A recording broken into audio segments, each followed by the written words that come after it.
Greetings and welcome to the Reparenting Daily podcast. In this podcast, we'll dive deep into reparenting, exploring all of the tools and resources that you'll need to help you along your journey. This podcast is divided into 3 sections. The first is a daily reading. The second is a discussion of the reading followed by suggested journal prompts. And the last section is a peaceful meditation for closing.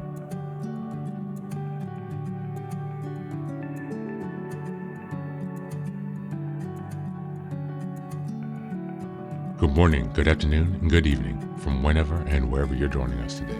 I'm so glad that you're here as we continue on this journey of self-expansion and growth.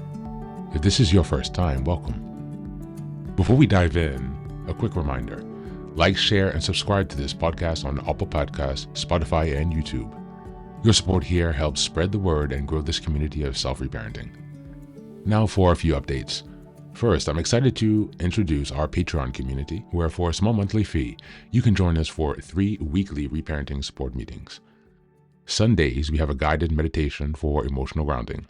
On Tuesdays, we have a book club discussion for deeper discussions and growth. And on Thursdays, we have open topic conversations for real-time support on any topics that may come up. You can find all of the details about what's included in this community by going to the Reparenting Daily website and checking out the community tab. In addition, we now have a WhatsApp support group, a global network of fellow travelers available anytime you need encouragement, guidance, or simple connection. This is just one of the many ways we're building a strong, supportive space for your reparenting journey. The next announcement is that I've just released my first few books. The first is the Reparenting Daily Journal, a structured 365-day guide to help you work through reparenting day by day. Starting in 2025, each month focuses on a key theme with weekly sub-themes. The Reparenting Daily podcast episodes align with the journal, making it an interactive and immersive experience to help you stay focused and ensure real progress this year. Now for the next announcement, I'm thrilled to introduce Fairy Tales for Reparenting Daily, a collection of 3 books inspired by Jungian analysis, mythology, philosophy, psychology, and most importantly, the work of Marie-Louise von Franz. These short, simple stories are designed to help you reconnect with your inner child and experience healing through storytelling. What makes these books unique? Well, at the end of each story, there's a deep dive analysis exploring its themes, explored by journal prompts to help you reflect on how these lessons relate to your personal journey. All of these books are now available on Amazon, so go ahead and take a look and support this project. Reparenting is a journey of growth, iterative change, and continuous improvement. Much like nurturing the bonsai tree, it requires patience, care, consistency, and attention. Thanks for being here and supporting this work, and for committing on your journey of self-expansion. Now, without further ado, let's dive into today's practice.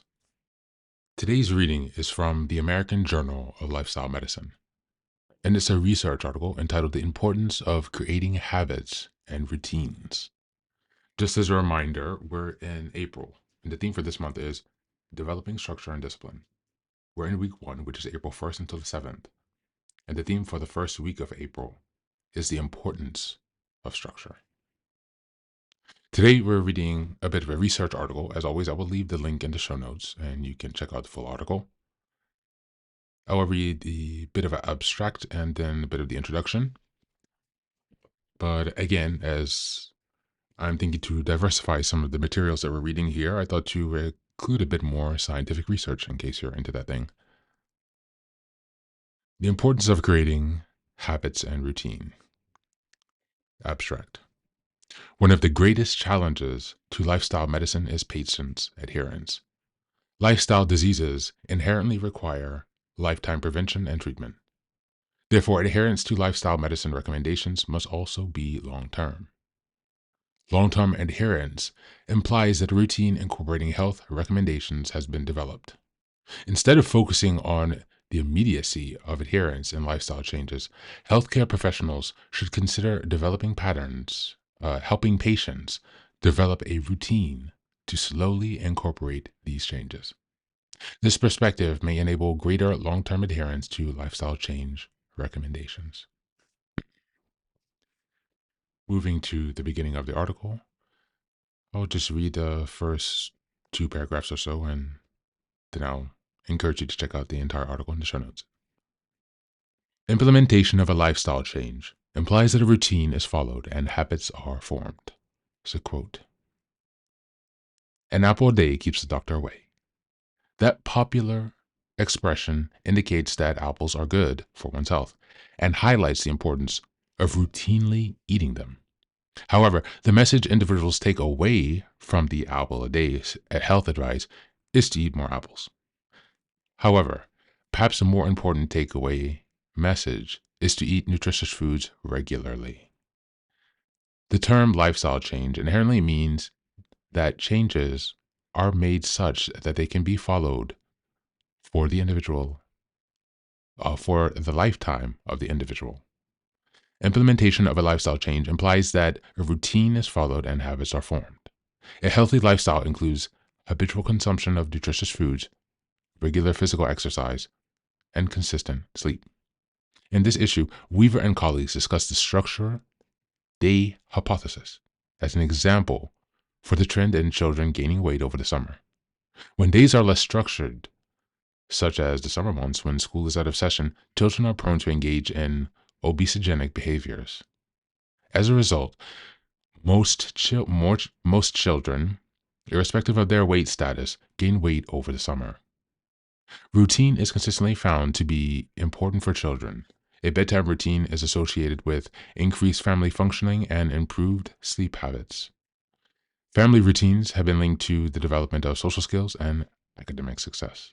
And the adherence to family routines has been identified as important for family resilience during times of crisis.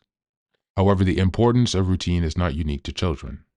Observational research indicates that individuals in good health engage in highly routine health behaviors.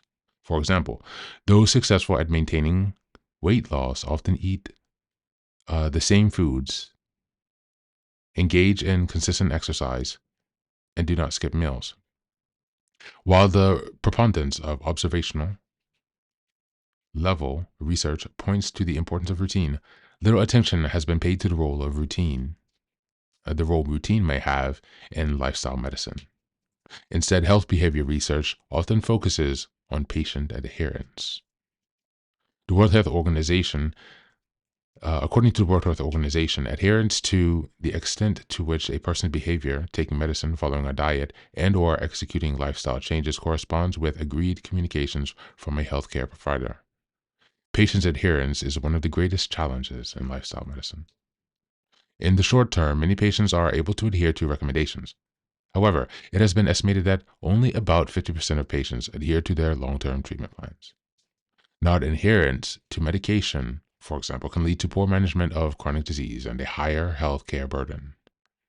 This is a critical issue for lifestyle medicine, as a chronic disease is, by definition, long-term. Thank you, and that's the reading for today.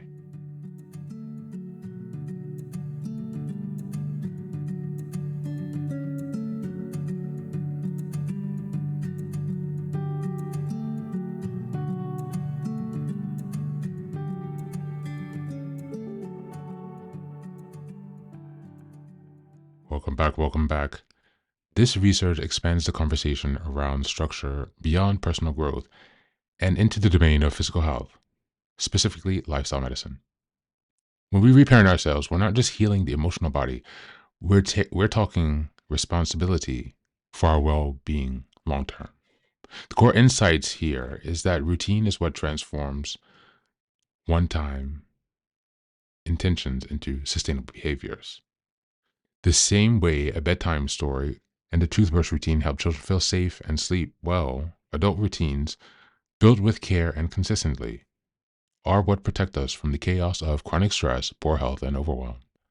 Instead of focusing solely on discipline or willpower, we need to think in terms of structure, routines that support our health as automatic habits, not conscious decisions. For many of us on the reparenting path, adherence sounds like compliance or control, words we associate with being forced, judged, or punished. But this reading invites a reframe. Long-term adherence isn't about obedience, it's about trust building. We're creating a lifestyle we can actually live with. Whether it's eating nourishing meals, maintaining sleep hygiene, or moving our bodies regularly, the goal isn't perfection. The goal is to make caring for ourselves as habitual as brushing our teeth. As we build these routines, we aren't just avoiding disease, we're embodying the role of the in parent who shows up consistently with love and reliability. Let's move on to the journal prompts. Number 1. What is one health habit I've been struggling to adhere to in the long term or for the long term? And how might reframing it as a nurturing routine shift the way I approach it? Number 2. What routines that I like growing up that I now realize are essential for my physical or emotional health? And number 3. If I viewed my daily structure as an act of reparenting, what would I change about how I eat, sleep, or move? That's it for today. As always, thank you oh so much for being here. Please do take care of yourself and be well.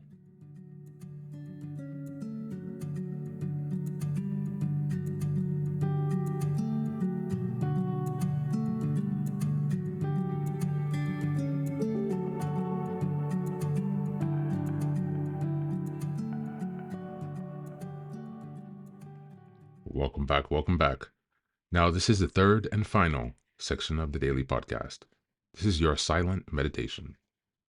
Please go ahead and find a space where you can be comfortable and undisturbed, where you can relax and spend some time with yourself for this 10-minute silent meditation.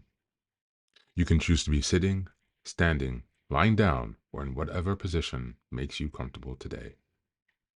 Take a moment to simply be with yourself. Focus on your breath and gently connect with each part of your body. If thoughts arise, don't let them overwhelm you. Just observe them without attachment. Imagine them as leaves drifting down atop a river, passing by without needing your engagement. Stay present, grounded, and open to this moment, no matter what time you are listening and practicing this meditation. Namaste.